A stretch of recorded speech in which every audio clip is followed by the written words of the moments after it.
Greetings from WBCS. So here we go. This is the introduction to the good old Rubik's Cube. Be it a puzzle, be it a toy, be it whatever you want to call it. Be it the most annoying thing you've ever had to put your eyes on. Because most people just don't get it, okay? They just don't understand the workings of it, okay? So this is what this tutorial is going to be over the course of sections. This is the introduction, obviously, to explain a few things, but generally, as a rule, yes, the Rubik's Cube is either the bane of your life, one of those things you tried and went, oh hell no, this is not for me, and never touched one ever again, sort of thing, or you just find other people solving it just godlike, which is understandable. It's mesmerizing. If I watch my stuff back, I find it mesmerizing. I can solve a cube. Okay. So we'll go through the quick basics of it, just to give you a rundown of what the cube can do, what it can do, things like that, and explain the fundamentals of what you need to learn. Okay, so first things first, obviously it is a symmetrical cube in this case. The Rubik's Cube has always been a symmetrical one. There is alternative ones which have different parts, or the big octagonal, for example. But generally this is the one that everybody starts with, or everybody's familiar with. Okay, it's a three-dimensional cube, all equal sides, blah blah blah, 6 different colors, represented by 9 segments. Okay, each color. Okay, and they all rotate. Okay, every axis, or every side, has its own axis to rotate on. Okay, so we'll explain the axes. So here we go. As a rule, we always start as a beginner with white down. Okay, so white is down on the table, for example. I tend to like using red on the front because it's a nice colour orientation between the two. Because the green tends to be a bit colour blind. So if you're colour blind, you might not like that. So I'm going to try to keep things in perspective for you lot. Okay, so as a rule, the face that faces you is the front face, or F. I'll explain why I'm using letters in a minute. Okay, the face at the rear is the back face, or B. The one on top, or the upper face, is U. We know where we're going from here, don't we? The white one, in this case at the moment, is the down face, or D. Then we have the nice blue face on the left, which is L. And on the right we've got a green face, which is R. Okay, ignore the fact I've got like blue is L and green is R. That will depend on how you're facing the cube. So if I've got the cube facing this way, green is now F, right, left, up, down and back. Okay, but again, because of colourblind people, I am trying to be nice and considerate. Okay, so we'll explain why I was talking about F's and B's and stuff like that. When you learn the cube, you generally are just turning it and trying to put things together and make sides up, basically, and so it's nice and complete on one side. You might not get all these bits lined up, but you'd be quite happy to get the side first off. That's the first goal of anybody who plays with Rubik's Cube, is just even to get one side is a miracle. Okay, so what we'll do is we'll explain what those things are. So the reason why we say F is because we have to learn at some point. You will have to learn them. You cannot solve a Rubik's Cube without learning them. If you do, you're a bloody miracle worker. Okay, so I'll explain why. Because we have what's called a set of algorithms, depending on what you choose to use as a solving method. There is at least 10 I can think of. I probably could dig out solving methods out there. So there's people keep on redesigning new methods and stuff all the time, so you got to keep up with the styles, as it were. The most common methods really are stuff like CFOP, which I'll explain what that means further in the video, which is one of the ones I use. You've got RU, you've got ZZ or ZZ, depending on if you're American or whatever.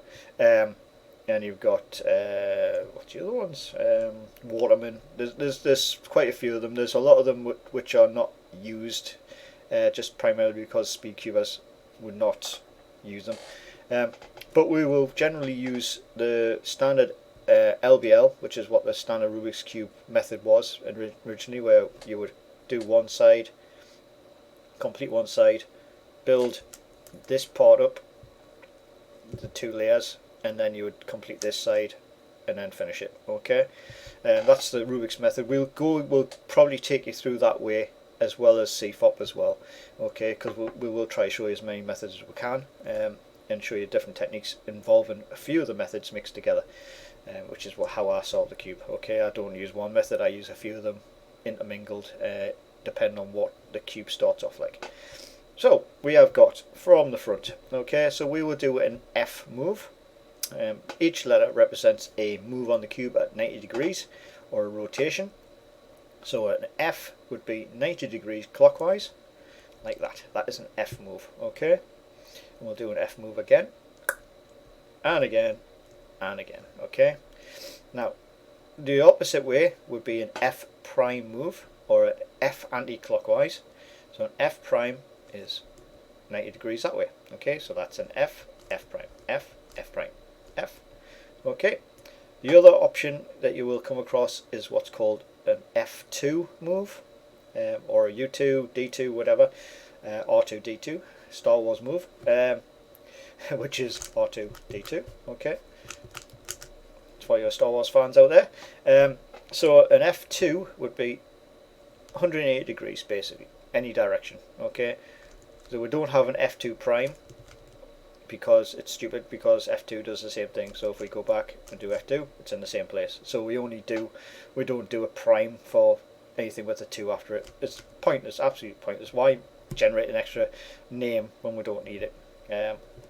So that's generally what we'll do. Okay, so that's an F2. Okay, so we can do F2, we can do B2 or back 2. Okay, they look the same. Now you're thinking, no, that's easy.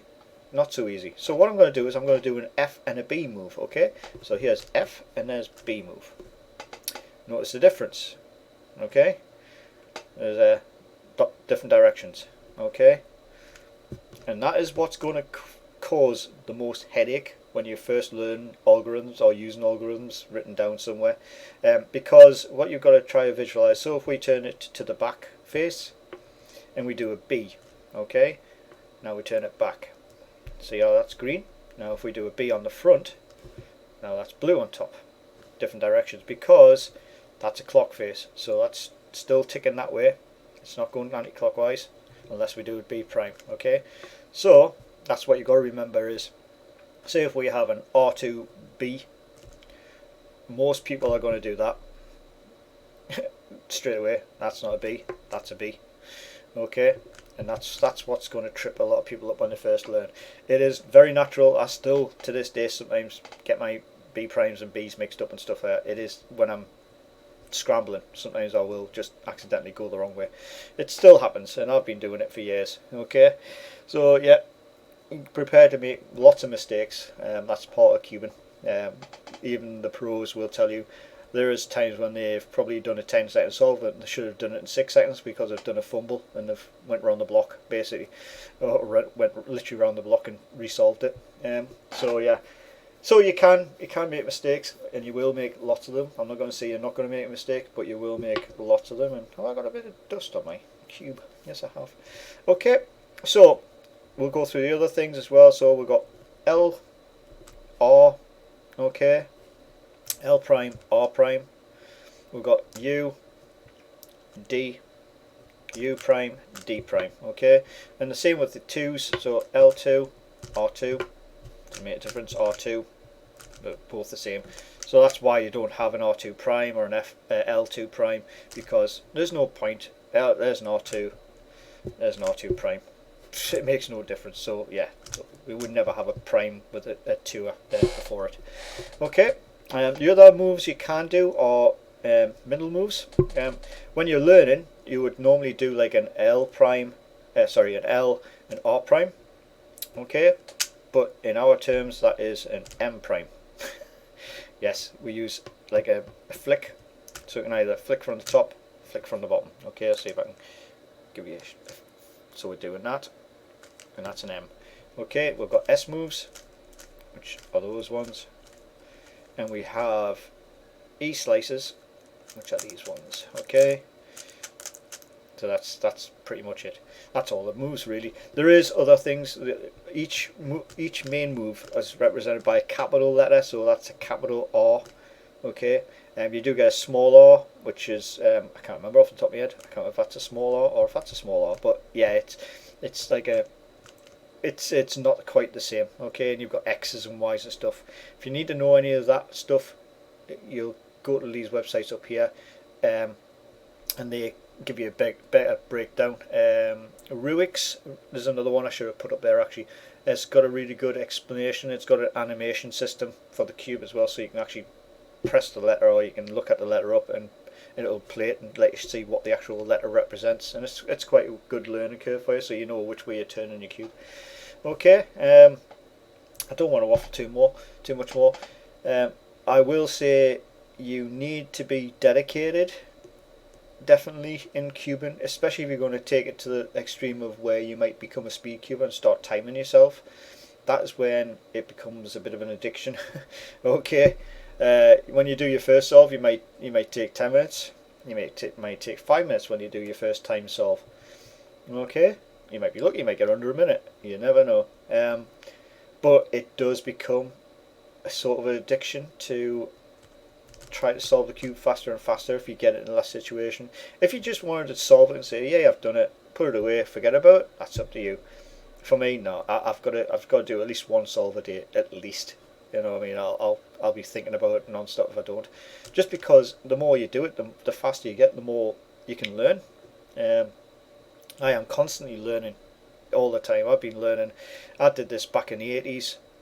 Put it away for I can't remember how many years now. Got it out 2 years ago, and completely relearned it from scratch because I wanted to learn the new methods out there like CFOP and RU and ZZ and stuff like that. So I wanted to blank my memory from the old Rubik solving days. Even though I could still solve a cube, I could do it in 2 minutes. But I wasn't happy with that. I needed faster. I wanted to get back to where I was when I was at school, when I was doing it in 46 seconds. And I completely messed up what I learned. So I stripped it all back, learned CFOP, and here I am today doing average 30-second solves. Me personal best being 18.01. So that's me personal best for someone who's 50. Not bad going really. So I'm quite happy. Okay. It's one of those things. The other thing I'll go through very quickly with you is grip. Gripping is very important. If you squeeze the cube, it is not going to move very well, as you can see here. Okay, because you are putting lots of friction in the cube, and it's not going to last very long either. You're going to wear it out. Okay, the idea is to be as finger light as possible, so you're not having to release and grab. Okay, because that puts a lot of strain on your arm, in your forearm up here, and you'll play with the cube for an hour and your arms will be absolutely aching. It's like using those wrist strengtheners. So if you do that all the time, if you're worried about dropping your cube, you're going to be overly tense, and being tense will not let you solve the cube efficiently. Okay, you've got to be relaxed. You've got to be nice and slack with it. You've got to be able to literally let go of it every nanosecond, because that's what's going to allow you to do stuff like finger tricks. The other thing, if you're somebody who likes to fire guns a lot, you're actually probably going to be very beneficial for this, because trigger fingers, okay, which is good. Okay, the other things is finger tricks, but finger tricks are not important, but finger positioning is. Okay, if you're going to hold a cube, it's generally like that. Okay, the reason why is you want your thumbs on these two, because they can turn these bits. Okay, these two can flick the corners. You don't want to be doing this. It looks very pants, and it's very slow. You're taking about half a second just to twist your wrist, and then you're taking another half a second just to do the twist, whereas I can do, you know what I mean? So it shows you doing all this is not a good idea. If you can get relaxed enough to just do this and follow videos and see how people are doing it, and watch a lot of YouTube videos on people's techniques. Finger tricks are very key to master straight away if you can. Good exercises are basically practice your finger trick movements like that. Okay, that's another thing you can do. You can, some people, you'll see some people on videos before they're solving, they'll be doing this. They'll be warming the cube up, but also it's just to get their wrists slack. Okay, so it just slackens you off, it relaxes you. Same on that side, so you'll see people doing this when they're sitting. Some people will be doing like mix-up solves and when they're waiting for a competition, just because it slackens all their fingers up and stuff. It's good for arthritis, apparently. Because it's not weight bearing as such. These are quite light cubes, and there's no like wrist strengtheners, which are stressors, can cause arthritis. So don't do them really. That's why I have very nimble fingers, because I do cubing. Okay. So as a rule, position is key. If you're going to do top solves, sometimes it's better to move your thumbs down and lock those ones down. So you're not going to move them. If you're going to do, say if you're going to do, I don't know, that move. Okay, you've locked all this bit in, so you only got these bits turning. And it makes it a lot easier. Like I say, you don't have to tense, you don't have to hold it tight, because you hold it tight you're going to tension the rest of the cube up. The slacker you hold the cube, the better it'll move. Okay. If you want to do D moves, move your thumbs up and lock the top. Or if you can get away with holding that, if you're going to be doing D and U, then you want to try to get your thumb fingers on the edge so you can do both of them. Okay. It just depends. It's something that will naturally come to you. Don't worry about how you're holding it too much, but this is a general sort of good position to hold your cube, because it allows your thumbs to lock and interlock with different parts of the cube, as well as allowing other parts of your fingers. If I look underneath here, these are your D move fingers. Okay, so you can flick. Okay, you can use one to catch the corner. See, this one's catches the corner, so it lines it. Even though I've got magnets on this which does the alignment for us, I still like to do that because I can feel when the move's complete and I can execute the next move straight away. So sometimes I'll do that just so I can get a reference to my brain that the move's completed. Same with this. I tend to do that, and I tend to have this one not stopping the side, but just tell my brain that the move's complete. So if I've done two, my brain's been pulsed twice, so it knows that that U2's done successfully. If I only get like there, it's a different part of the finger. Until it touches that part of the finger, it doesn't register. So I know I haven't done a complete turn, so I know it's not quite right, so I can't do the next move on the R or whatever. Okay, back moves are a little bit different. Front and back are generally avoided in most algorithms because they are quite a complicated thing. You can get certain algorithms where it's all about finger tricks and positioning. So you might do that, for example, and that gives you a T-perm, okay, but it's all about the finger tricks. Oops, and now I've just messed it up. I've forgotten where I am. Oh, there we are. Okay, so yeah, these are all things that you'll master as you progress. I'm not going to say you're going to do it overnight. Hell no. Can you solve a cube within 1 hour? Yes, if you follow instructions, easy. Okay, if you just take your time with the instructions, I've got my link up here, WVCS Free UK /Rubik. That has a very basic broken down solve system, which only involves the required algorithms to solve a cube from not solving at all, and you can do that. I've taken people through with that and done it within an hour. Okay, so you can solve it. You can use that to solve your cube. You don't need to learn all the algorithms, but the more you learn, obviously the faster you're going to be and the more impressive you're going to look. If you can look at one side and go solve that side with one move, it's really good. Okay, but I think that's about it really. I'm trying to think of anything else I need to really tell you other than relax when you're cubing. That's probably the most vital thing, is don't hold the cube too tight. Don't do all this stuff because it's not pretty, and like doing this, like doing that for two, you just don't do it. You might do that when you're starting, but if you can watch a lot of videos about finger tricks, learn them, because the faster you get them, the faster you're going to be solving the cube when you first try. Okay, and it's also when you're following instructions. If you're doing, I don't know, R2 D2. If you're going R2 D2, what have you done? You've turned sideways. And if you don't know that your white's there, you might go, oh, I'll do R2. When you, you know what I mean? But that's not really. That becomes an R2, R2 U2. Okay, so R2 D2. So there's R2 D2. Thank you, Star Wars fans. So there you go. But if you've turned the cube to do that D2, and then you do what you thought was supposed to be a U2 up here, and you do it up here, you've missed the cube up. Okay, you haven't done it up here. So that's why when you do moves, you do R2 D2. Okay, same move, no rotation of the cube, because you rotate, then you're resetting where your positions are. That U becomes here. Okay, so you're following instruction, and you're going to mess the cube up worse than what you had. So as a golden rule, you don't tend to rotate the cube unless the actual moves specify that. But my method doesn't specify that at all. It just says look for a certain pattern, hold it in position, execute those moves, and it'll do the job. If you rotate during the thing, that's your own fault. Okay, so just have a play with that. Cubes generally, I will explain cube quality and stuff. Cubes have come a long way over the years. You can get it, I would say, a £10 or a what, $15 cube, and they can be really good. Some of them, I've heard reports. I mean, this one was expensive when I first got it. This was, you know, £40.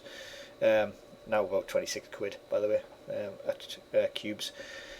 And yes, it's got all sorts of gizmos. It's adjustable. It's got magnets. I've got it lubed up, stuff like that. But you can get cheap cubes which are really efficient and quite ergonomic, so that they do move well and they're not too much of a stress and too much. They haven't got a lot of lock on them. So a lot of the very nasty cubes, you'll do that and you cannot move the cube. Whereas these ones, you know, if it's a decent cube, I mean that's a halfway lock, so it's not going to go anywhere. But I can force it if I really wanted to. But as a rule, you know, it's not going to lock where I don't want it to lock. So there you go. I think that's it really. I think the next bit will start showing you what you need to look for and how to solve the first part of the cube, which is we'll either go for a full side solve where you've got basically this area, okay, or we'll start with a cross. Okay, so that'll be, if you ignore those four corners, so you want that cross section in the middle on the bottom. Okay, we'll go through that in the next one anyway. So that's going to start you off in the right direction. Have fun. Hope I didn't take too long on that. Okay, see you later.